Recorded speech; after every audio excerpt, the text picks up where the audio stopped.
Alors, encore une fois, merci tout le monde. Vous pouvez voir le titre là, vous-même à l'écran de la formation à l'entreprise à l'apprentissage organisationnel. Ici, on parle d'un changement de paradigme essentiel pour faire face aux défis humains de la transformation numérique. C'est certain que je suis pas un expert en transformation de paradigme, ok, et la psychologie qui est associée à ça. Moi, je suis conseiller en solutions d'apprentissage là, pour une compagnie, en fait, une organisation d'assurance, une mutuelle d'assurance au Canada qui s'appelle Beneva, en fait, qui est né du regroupement de la capitale et puis de SSQ Assurance. Et en fait, c'est, comme je disais, une mutualiste là, qui offre des produits services financiers à environ 3,5 millions de membres et clients. Ça représente environ 5 000 employés là, dans la région de Québec-Montréal, mais également partout dans les régions au Québec et même au Canada. Et en fait, je veux vous présenter un peu de contexte. Qu'est-ce qui fait que je suis là aujourd'hui? En fait, qu'est-ce qui fait qu'une personne comme moi est à la phase pour faire une communication comme celle-ci dans un contexte où on est dans un congrès à volet à teneur scientifique et de mon côté, je souhaite mentionner qu'il y a environ 4 ans, il y a un exécutif chez SSQ, maintenant Beneva, mais l'entreprise d'affiliation, c'était SSQ, m'avait demandé de réfléchir au futur de la formation en entreprise. Et justement, avec certains collègues, on avait le mandat de repenser les façons de faire dans notre organisation pour être capable de répondre aux défis de demain. En fait, il en voyait plusieurs et puis je vais vous présenter là, justement les défis qu'il voyait. Mais pour moi, ce mandat-là, c'était tout indiqué de repenser la formation d'entreprise parce que j'avais étudié en enseignement, j'ai fait mon bac en enseignement en langue seconde. Et puis, par la suite, je venais tout juste de finir mon MBA. J'avais les idées vraiment intéressantes par rapport au modèle de formation et la valeur que ça apporte dans les entreprises, justement, et plutôt que de voir ça comme une fonction, plutôt de voir ça comme un levier stratégique. Et c'est ce que je souhaitais faire avec cette circonstance-là. Et puis, à travers ma carrière, j'avais travaillé justement comme bon enseignant en entreprise, formateur en assurance, conseiller formation, coordonnateur d'une équipe de formation. Donc, j'avais accumulé, à ce jour, j'ai accumulé environ 15 ans d'expérience dans le domaine. Alors, pour moi, c'est un défi qui était tout indiqué. Et puis, en fait, aujourd'hui, je peux vous donner aussi un peu de contexte où il y avait le Boston Consulting Group en novembre qui a rapporté qu'il y avait 95% des grandes entreprises qu'ils ont interrogées là, qui voyaient la formation cruciale. Puis seulement 15% d'entre elles affirment avoir accordé la priorité qu'elles méritent. Puis je me demandais pourquoi. Et parce que ce genre de statistiques-là, j'ai eu des lectures, j'ai des discussions au travers de mon mandat. J'ai eu la chance de réfléchir moi-même, des retours d'expérience subjectives. Je comprenais pas pourquoi on n'accordait pas l'importance. Et c'est ce qui m'amène à discuter avec vous aujourd'hui, en fait, parce que à travers mon expérience, j'ai aussi eu à être exposé à la transformation numérique. À travers, entre autres, un projet de recherche avec l'Université Laval, les femmes dans la transformation numérique, qui est financé par le Centre des compétences futures. Et je voyais vraiment un lien entre, justement, comment on peut faire face à une transformation numérique en pensant aux individus qui la supportent. Donc, aujourd'hui, on va les regarder, ces défis-là. Ensuite de ça, je vais faire un bref arrêt sur les principes andrologiques selon Noz, que j'ai eu la chance de découvrir dans ma carrière. Et après, on va le regarder en face, le paradigme de la formation, parce qu'au travers de mon mandat, qui était de revoir la formation en entreprise, j'ai réalisé que la réponse, ce n'était pas la formation, le futur de la formation. Et aujourd'hui, c'est pas un désaveu du domaine dans lequel je travaille, en fait, mais c'est plutôt d'accroître. Dans le fond, c'est une vision que je propose qui est de rehausser le niveau de jeu dans les organisations de la fonction formation qui va amener à un paradigme de l'apprentissage organisationnel. Comme je disais, je ne suis pas un expert en changement de paradigme. Pour moi, ici, c'est un mot que j'utilise pour parler d'une représentation du monde, un vocabulaire, une série de concepts qui sont associés, qui font du sens. Alors ici, ce que je propose, c'est de peut-être regarder la même situation, mais changer d'angle. Alors voilà. Et je vais essayer de justifier pourquoi changer de paradigme. Alors justement, les défis humains en contexte de transformation numérique, quels sont-ils? Euh, Quand j'ai discuté avec l'exécutif qui m'avait demandé de revoir la formation en entreprise, j'ai eu la chance de lui poser plusieurs questions, puis je le voyais comme un visionnaire d'ailleurs. Pour lui, il me parlait surtout de son garçon qui allait entrer sur le marché du travail, qui arrivait du renouveau pédagogique où on focusait sur les compétences transversales, le travail d'équipe, la collaboration justement, un peu ce que j'entendais tout à l'heure là avec les compétences associées à l'innovation. Et en fait, dans les entreprises, hein, on a toutes les générations. On a autant les baby boomers qui sont en fin de carrière, qui veulent plus nécessairement apprendre, des gens qui sont justement peut-être plus, qui vont vivre peut-être les changements de façon plus difficile. On a même les X qui peuvent se penser saturés. Donc, ils vont souvent ce qu'on entend, c'est ah, mais moi, je peux plus apprendre, je suis trop vieux. Donc, il y a une mentalité associée à ça avec l'apprentissage qui fait que on a des gens dans les générations Y, mais surtout Z qui arrivent avec une mentalité peut-être plus où est-ce que eux, ils ont tout approuvé, la carrière débute et ils vont vouloir développer une expertise, ils vont vouloir faire leur place aussi. Donc, on se rend compte que parfois, les gens peuvent se bousculer à travers ça, où est-ce qu'ils vont avoir des méthodes de travail différentes, surtout des compétences à apporter qui sont différentes, qui apprendront pas de la même manière. Hein. C'est là où est-ce qu'on pense adapter nos méthodes, mais surtout que les attentes des employés sont différentes, puis les valeurs, c'est un changement de société. Et surtout, ça, dans un contexte de révolution industrielle, on parle de transformation numérique, mais il y a plein de façons, il y a plusieurs synonymes là, à ce qu'est la transformation numérique. Mais ce qu'on entend, c'est que c'est de l'automatisation de tâches qui sont répétitives. Donc, surtout l'ajout de tâches complexes. C'est là que les compétences numériques. Et encore une fois, compétences numériques, c'est une façon de le voir, mais on pourrait, encore une fois, il y a tellement de synonymes. Je vais utiliser ça. C'est là qu'on va parler de pensée critique. C'est là qu'on va parler de collaboration, pensée systémique aussi, résolution de problèmes. Alors, dans un contexte où ce sont ces compétences-là qui sont importantes et non apprendre des tâches en fait, parce que justement, il va falloir apprendre à travailler avec nos collègues intelligence artificielle et en fait, ça ne s'apprend pas du jour au lendemain. Il y a des langages de programmation à apprendre, il y a des requalifications. On va parler de reskilling, upskilling. Par exemple, un technicien en comptabilité qui pourrait en fait devenir technicien en sécurité informatique pour un système de comptabilité. Donc, ça, c'est ce que la révolution industrielle demande et justement dans un contexte qui change constamment.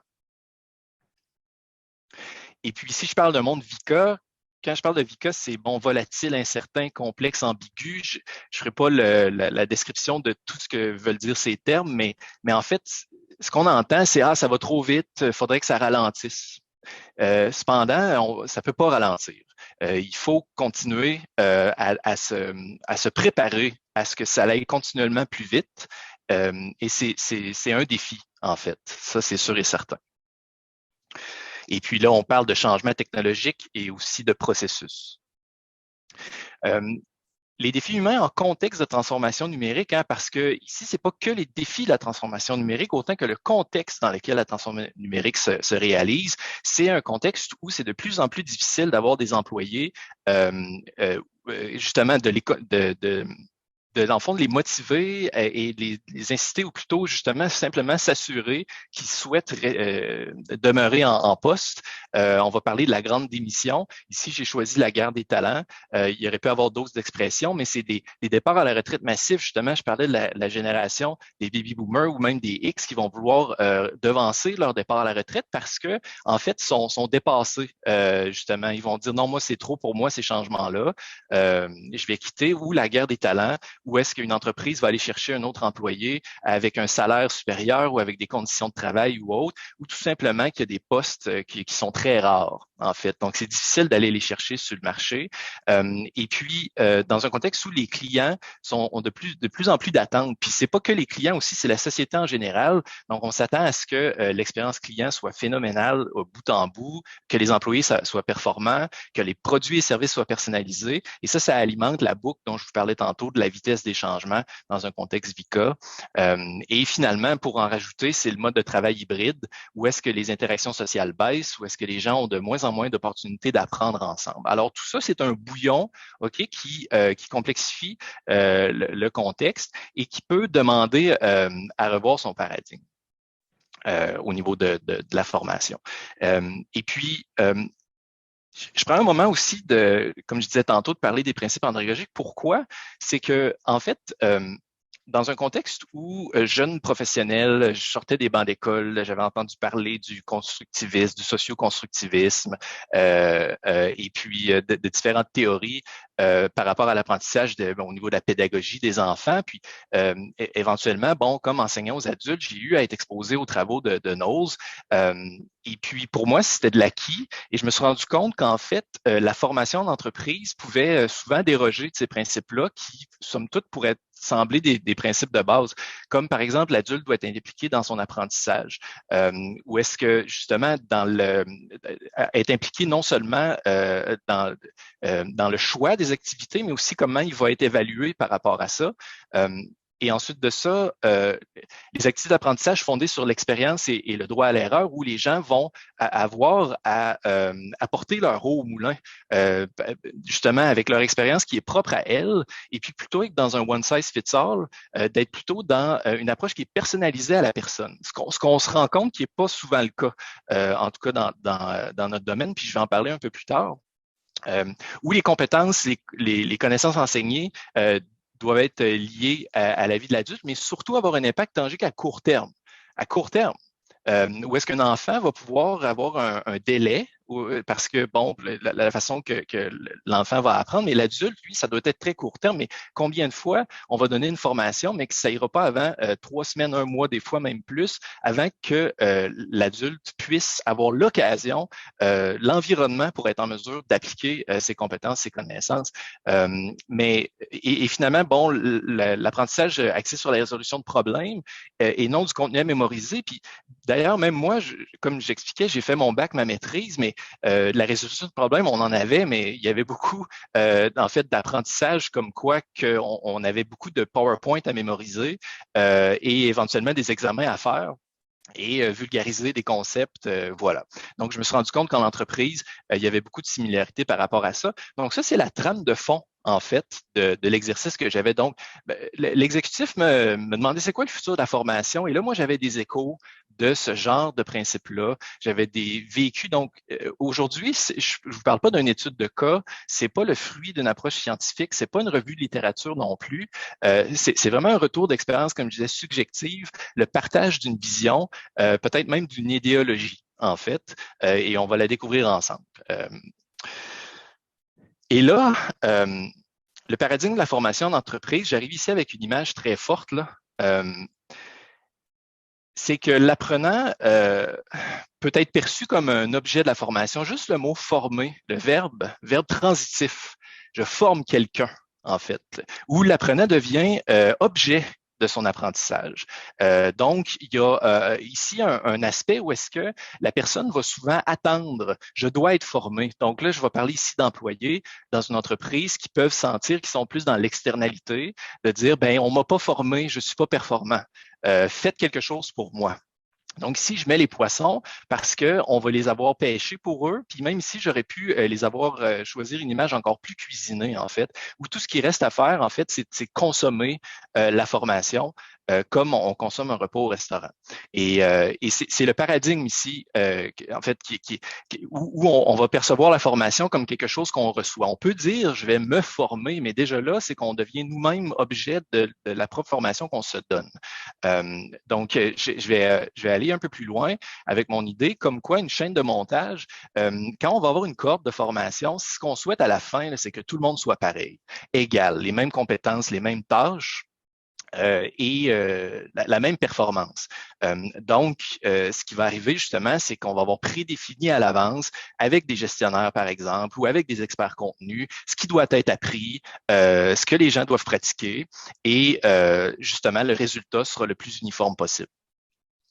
La solution miracle, c'est que la formation va régler la plupart des problèmes. Hein. Il faut former les gens. Avez-vous reçu une formation? Ah, faudrait préparer une formation. Donc, et la lapin du chapeau ici, c'est que magiquement, les gens vont performer au travail parce qu'on les a formés. Alors ça, c'est encore une fois ce que la perception qu'on va avoir de la formation. Et non seulement ça va être une solution miracle, mais en plus un luxe. Parce que c'est si on peut, on va former les gens. Il va falloir que ce soit le plus court possible. Souvent, on va parler de temps de formation. Ah, ça va être 1 heure, ça va être une demi-journée, ça va être une semaine. Hein. On ne peut pas se permettre plus que ça de les sortir des opérations, par exemple, ou qu'ils soient effectifs au travail. Donc, on va voir ça comme un luxe, mais aussi comme une dépense. Une dépense parce que c'est en fait, ça coûte des sous. Il faut payer un formateur, faut même la conception pédagogique coûte très cher. Parfois, on va aller voir des firmes externes. Ça va être parfois des milliers, voire peut-être même pour des entreprises des millions de dollars. Fait qu'on dit un luxe, mais ici, c'est surtout une dépense. Donc, c'est comme s'il y avait des sous qui sortaient de nos poches pour être en mesure d'être performant. Et il y a un aspect très utilitariste aussi à la formation, comme quoi on va vouloir être fonctionnel, donc il faut former. Fait qu'il y a un projet, une transformation, une nouvelle technologie, on forme les gens à la clé. Et voilà. Donc, dans la chaîne de valeur, là, on forme les gens, c'est une nécessité.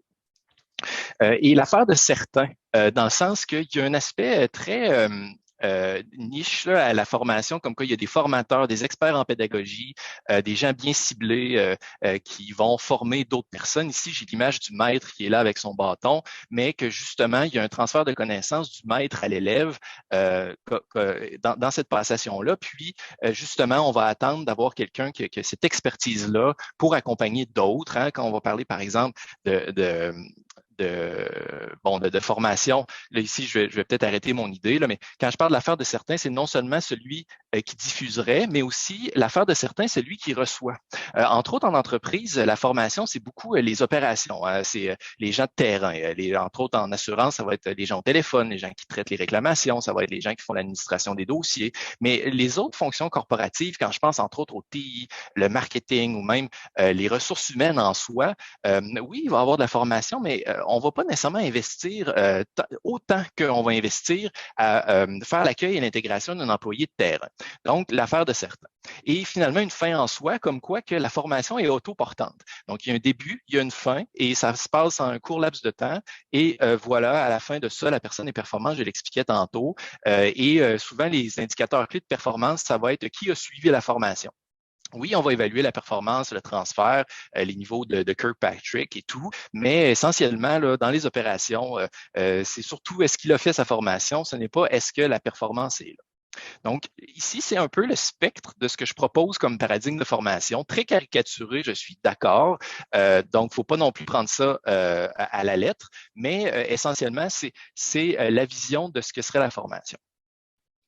Et là, je vous propose le paradigme de l'apprentissage organisationnel. Donc, encore une fois, très caricaturé, mais ici, on proposerait l'apprenant comme sujet de son apprentissage. Ici, on voit une série de pêcheurs. Donc, plutôt que de leur donner du poisson, mais c'est plutôt de les habiliter à pêcher leur propre poisson. Donc, quand on parle de curation de contenu, oui, il va y avoir quelqu'un qui va faire la curation de contenu, mais est-ce que c'est vraiment l'affaire de certains de faire cette curation de contenu-là? Est-ce que c'est vraiment l'affaire de certains de faire du transfert de connaissances ou tout un chacun pourrait pêcher du poisson et le donner à l'autre? Donc, on parle ici d'apprendre à apprendre, j'en entendais parler tantôt, mais aussi d'apprendre à enseigner, en fait. Donc, enseigner, c'est l'affaire de tous. On devrait tous être responsables de transférer nos connaissances et habiliter nos collègues à appliquer différentes expertises au quotidien. Donc, c'est là où est-ce qu'on parle d'intelligence collective, mais pas que ça. Alors, l'apprenant est sujet de son apprentissage. Il peut déterminer ce qu'il souhaite apprendre en fonction des tâches qu'il doit réaliser. Donc, on n'est pas là à le former, mais c'est plutôt lui qui apprend donc, et avoir une volonté, premièrement. Donc, là, ici, on peut parler de mécanismes organisationnels qui feraient que les gens seraient incités à apprendre, premièrement, et qu'il y aurait des outils pour le faire, d'ailleurs, que ce soit technologique ou autre, mais on parle de apprenant comme sujet. Et au lieu de la chaîne de montage, puis là, c'est pas par opposition, mais plutôt voir ça comme un jardin à entretenir, où en fait, c'est dans la diversité des apprentissages que la force, on retrouve la force. Donc, où est-ce que des experts de la formation, de l'apprentissage, en fait, pourraient plutôt nourrir le jardin. Donc, s'assurer qu'il y a des environnements capacitants qui font que les gens apprennent et que ce soit différents leviers organisationnels qui soient activés pour ça, que ce soit justement dans l'assignation des mandats, dans la posture de gestion, dans la façon que les processus sont faits, qui fait que les employés auraient l'occasion de mieux performer au travail et qui ne passeraient pas nécessairement par une formation. Et que justement, on passe par une solution d'apprentissage ajustée à son contexte. Donc, plutôt que de parler de formation, bien, qu'on parle du bon mot pour le bon phénomène, que ce soit un transfert de connaissances, une sensibilisation, simplement une communication, de la rétro, de l'aide à la tâche, base de connaissances, co-construction de savoir, coaching, tutorat, mentorat, certification, démo, exercice pratique. J'aurais pu continuer comme ça pour le reste de la présentation, mais c'est d'utiliser le mot juste pour le bon besoin, plutôt que de parler d'une formation, un mot qui est galvaudé au pas possible, comme quoi, qu'est-ce que c'est une formation en fait? Par exemple, une formation académique, ça dure peut-être quoi, 2 ans, 3 ans, des fois plus.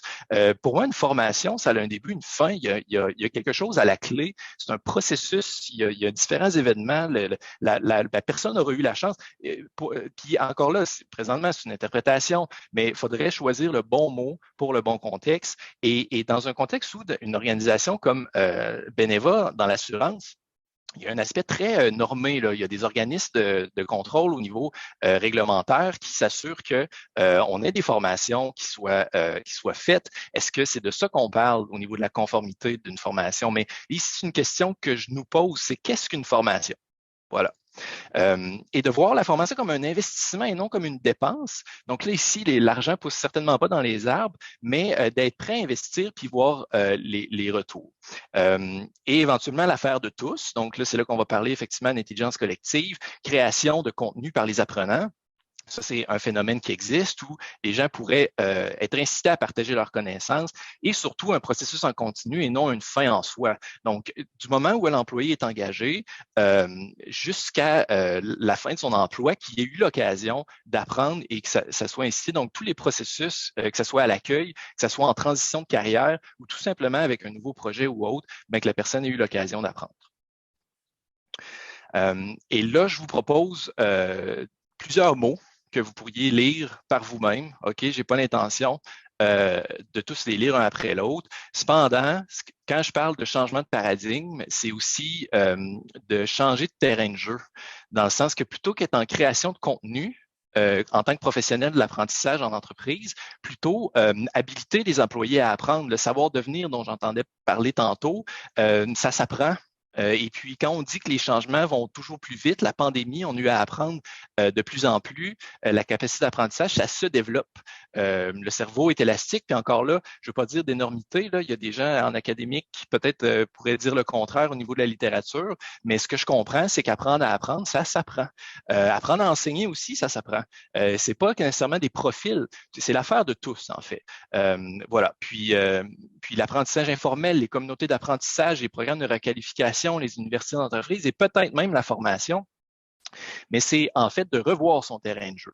Et là, je ne suis pas en train de vous expliquer qu'est-ce que Beneva a fait.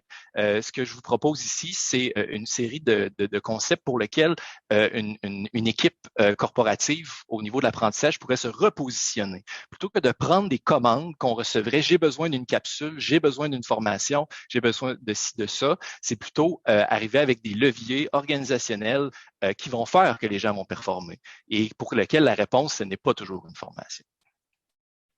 Et là, pourquoi changer de paradigme? Parce que c'est bien beau expliciter la distinction entre les deux façons de voir les choses, mais on parlait de défis humains en contexte de transformation numérique, dont le visionnaire dont je vous parlais me partageait, où ils voyaient le clash des générations, ben justement, c'est pour valoriser l'expertise de chaque génération, habiliter les gens qui sont en fin de carrière à transférer leurs connaissances plutôt que de partir à la retraite, puis 2 semaines sur le coin de la table, faire un transfert, atténuer les disparités pour les générations qui arrivent dans les entreprises où est-ce qu'ils se sentent avec des occasions d'apprendre, se développer, où les gens voient un plan de carrière qui vont les amener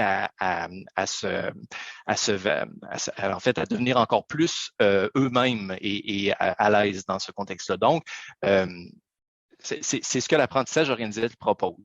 Mais aussi favoriser le développement des compétences numériques.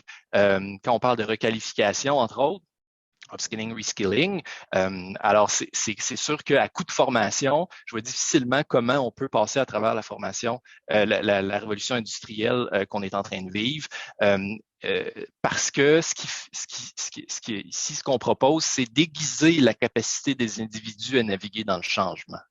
C'est pas de prévoir ce qu'ils vont avoir à apprendre, mais c'est de les préparer à toute éventualité. Éventuellement contribuer de façon significative à l'attraction, le développement, à la rétention des talents, où on a des gens qui comprennent que dans telle ou telle organisation, entre autres chez Beneva, ce qu'on propose, c'est que les gens se développent et qu'ils aient envie, ou est-ce que les gens sont beaucoup plus performants parce qu'ils ont l'intérêt à apprendre en continu, donc mieux préparés, et ça devient un avantage concurrentiel. Encourager les occasions d'apprendre dans un contexte informel parce que il y a des mécanismes organisationnels qui auront permis de mettre en place des contextes, des opportunités d'apprentissage informel. Donc, c'est en résumé là le pourquoi je propose ici un changement de paradigme. Et en fait, j'y vais en conclusion là. La transformation numérique, les organisations vont la réussir s'ils préparent adéquatement leurs humains. En fait, puis l'image du papillon, c'est qu'en fait, on va prendre, c'est une transformation des gens. J'ai entendu ce mot-là à quelques reprises aujourd'hui. C'est de ça dont on parle. En fait, c'est que si chaque individu transforme la façon de voir le travail, plutôt que de suivre des procédures de façon répétitive, plutôt que de se fier sur ce qui est écrit, sont plus dans la résolution de problèmes, plus dans la collaboration, les échanges, l'innovation, la pensée systémique, voir l'organisation au complet ou l'équipe. C'est là qu'on va y arriver. Quand on parle d'apprentissage organisationnel, c'est connexe à l'organisation apprenante. J'en ai même pas parlé aujourd'hui, l'organisation apprenante, mais c'est de ça qu'on parle, où les équipes apprennent les unes des autres, en fait, pas seulement les individus, où est-ce que l'organisation elle-même apprend et qu'il y a des mécanismes en place pour que l'organisation même apprenne de ses clients, de ses partenaires, que les clients et partenaires contribuent à l'apprentissage de l'organisation. Donc, c'est une série d'idées de concepts qui fait que les organisations vont pouvoir passer à travers la transformation numérique.